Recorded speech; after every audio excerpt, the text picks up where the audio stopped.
समोर बसलेल्या प्रत्येक आईची इच्छा असते ना, आपल्या पोरानं आपल्याला म्हातारपणी सांभाळलं पाहिजे. मग समोरची पोरं आपल्या आईला किती सांभाळतात?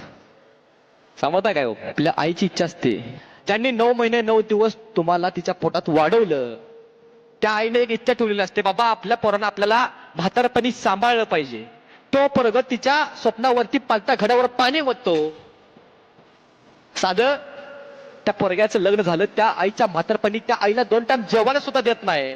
त्या आईला 2 टाइम जेवायला सुद्धा देत नाही का? अरे आई जिवंत असताना तिची काळजी कर.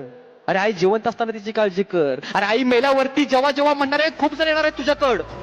अरे जिवंतपणी त्याची केली नाही सेवा, आणि मेल्यावरती म्हणतो जेव्हा जेव्हा. नाही रे भावा, तुला शोभतच नाही हा शब्द. तुला जेव्हा जेव्हा म्हणूच नको. आई जिवंत आहे तोपर्यंत तिची काळजी कर.